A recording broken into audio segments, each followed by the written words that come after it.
Today, we're answering the question everybody wants to know.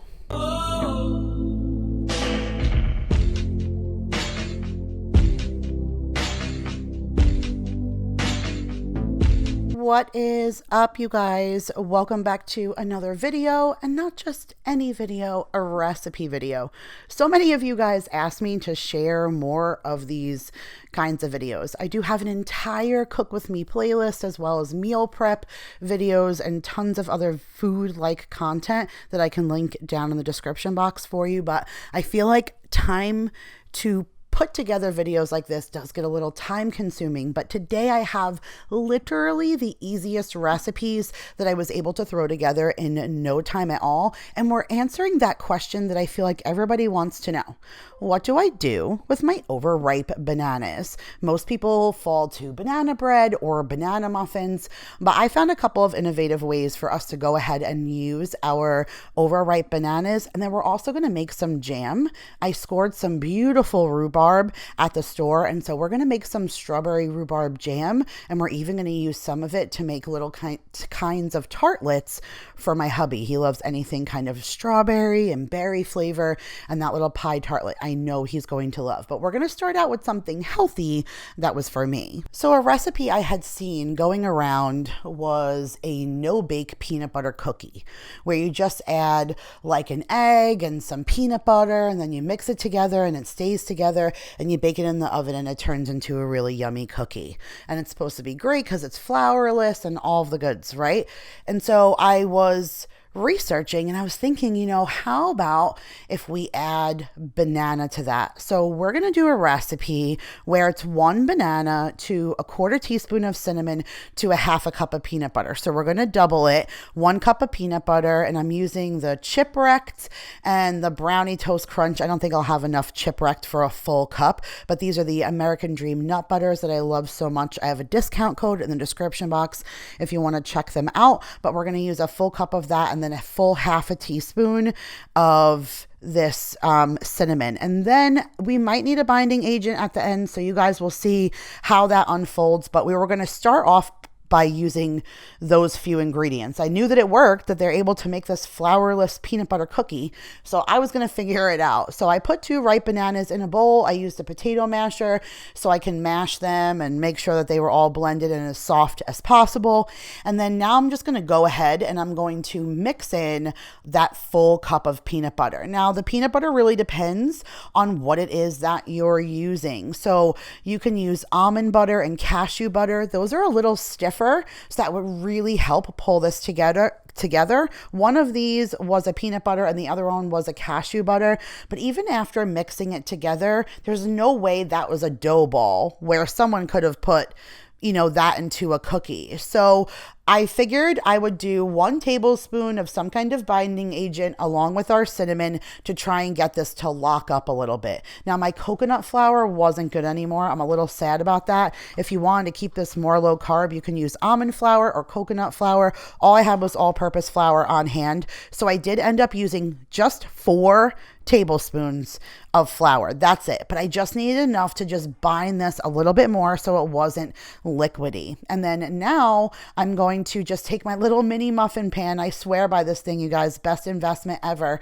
I'm going to spray it down with a little bit of cooking spray. And then now I'm just going to go ahead and I'm going to stick these in this little muffin tin. And there's no rise just because it's only a little bit of flour. So pretty much the size that you put it in is the size that it's going to stay. So once I used all of the batter, I did just go back with a little spoon and I just tried to even everything out and smooth it out. Tried to make sure that every single one had an even amount. Because like I said, when we bake it in the oven, it's going to stay just like that. I preheated the oven to 350 degrees and I stuck them in there. And you guys, it literally only took about 12 to 15 minutes. Depends how hot your oven cooks up. But look how cute these are. They're perfect perfect. And it's bananas and peanut butter. And if you use that coconut flour or almond flour, these are going to be super tasty bites that you can do that would be an extremely low carb snack. You can also add things in like unsweetened coconut flakes, maybe some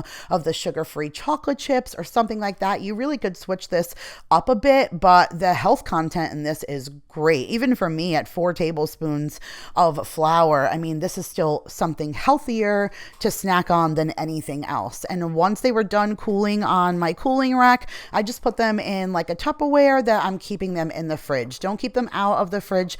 They will mold if you don't eat them fast enough. It is, you know, fresh fruit that we pretty much just turned into a little bite. But between that and the peanut butter, and then think about all the different flavors of peanut butter, so you could amp it up that way. Vanessa's gotten Darryl raspberry peanut butter. Like, we could really switch this up, but that was super easy and a great way to use bananas.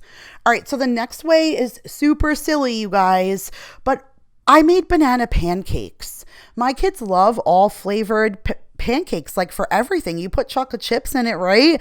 And we put all sorts of stuff in it. Well, why not bananas? The only thing I had to play with a little bit was the consistency, because I still just followed the instructions on the Bisquick box. So for pancakes, Bisquick just calls for 2 eggs and some milk that you're going to mix in. I was hoping that the mushed up banana would take place of some of the milk, but it really truly didn't. It still made it a little bit tighter. So you will have to play with the consistency. But you guys, these pancakes were so good. I stole 1 bite from the kids just so I could be able to tell you guys about it. And if I could taste it, then it has a strong flavor, because right now the only thing that's coming through is something with a good strong flavor. So I mashed up my 2 bananas and I put in my 2 eggs, and then I put in my 2 cups of my Bisquick, and then I went ahead and added a little bit of milk. And once I got that all loosened up and ready to go, I do let my pancake batter sit for a little bit because I like it to fluff up. All right, you guys, you see how screaming hot this pan is? This is time number 2. The first time my pan was so hot that it set off the fire alarm and ADT called and all of that. It was a hot chocolate mess. But I need to tell you guys, when it comes to pancakes, I love these ones. The really dark ones that get super, super dark your first time around because they absorb all of the butter. I definitely would have filmed a little bit more of me making pancakes, but like I said, I was dealing with ADT and trying to unsmoke the house. But you guys know how to make pancakes. Just keep your temp on medium low and a nice lubricated pan with butter so they come out super flavorful. But I made all of them. I put it in a Ziploc bag and I froze it for the kids for breakfast, and they are excited about it. All right, last but not least, we're making that strawberry rhubarb jam. And you guys, this was so stinking easy. It is so easy to make any kind of jam or jelly. Honestly, it's the sugar that you're going to use to get it sweet, and then your choice of fruit. So in this particular instance, if you guys, again, are looking for a low carb or a keto, you certainly can use a sugar substitute, an erythritol, something like that in place of that. And then you can do some kind of berries, and it's a great way to make your own kind of jam that you can eat on your diet. For me, we did strawberries and rhubarb. Rhubarb comes in long sticks like celery. You don't have to peel it or anything. You're just going to wash it and you're going to dice it down into 1/2-inch cubes. And then you're going to hull your strawberries and you're going to cut them in half.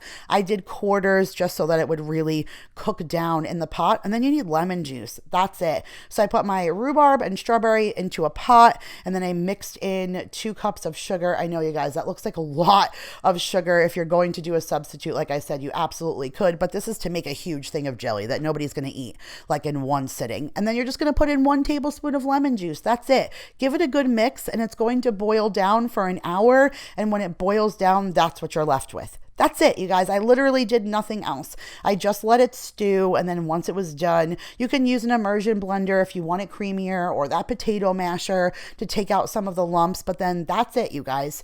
It's jam, and now we can do whatever we want with it. And you could do any flavor of any berry, any fruit of any kind. But we are back at the counter now with 1 roll of pie dough, some flour, and a cutting board, and then my trusty new pan. I got this thing from Target. I think it was Target for like $15, and I've already got my money's worth like 1,000,000 times over between muffins and brownies and tartlets now.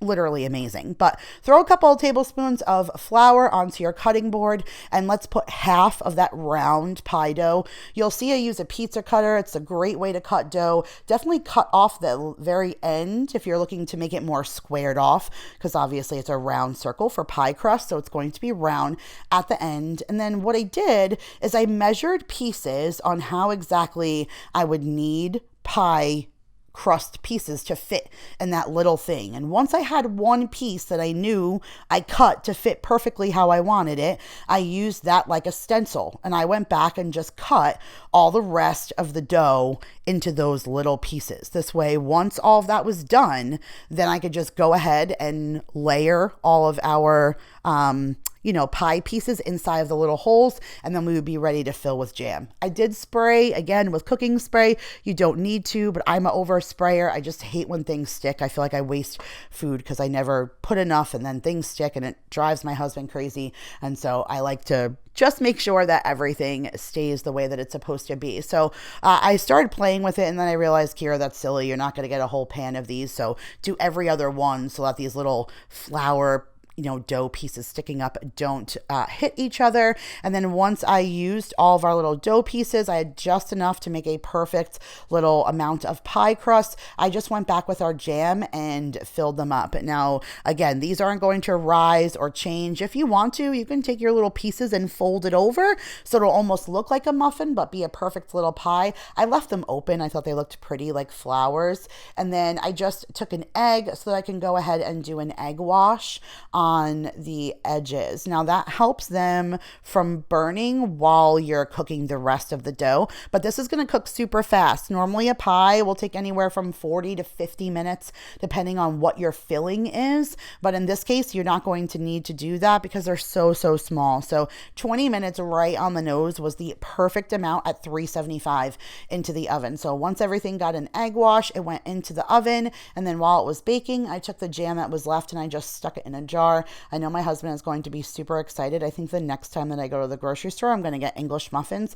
I can see him liking that on an English muffin. Oh, he'll like it on that white bread from Walmart too, but I know he's going to enjoy that jam so much. Something tells me though, he's going to like these so much more. These are the perfect little pies, you guys. They cooked up so great. I really wish that I could try one. I wanted to. I did sample the jam. I needed to. Sometimes it's really hard for me to cook and prepare things without sampling. So I did get a chance to taste it, but it's so sweet, and I'm just not eating like that right now. I'm really on a mission, but they look so delicious, and I'm going to live vicariously through everybody else in the house. But it was a great way to use our jam for multiple purposes and be able to enjoy things multiple ways. So I hope you guys enjoyed today's video. Just something short and random, super easy recipes you can throw together in a short amount of time that just might be different than your normal everyday routine. Because I know I'm getting tired of the same things and I love new inspiration. So I hope I was able to bring that to you guys today.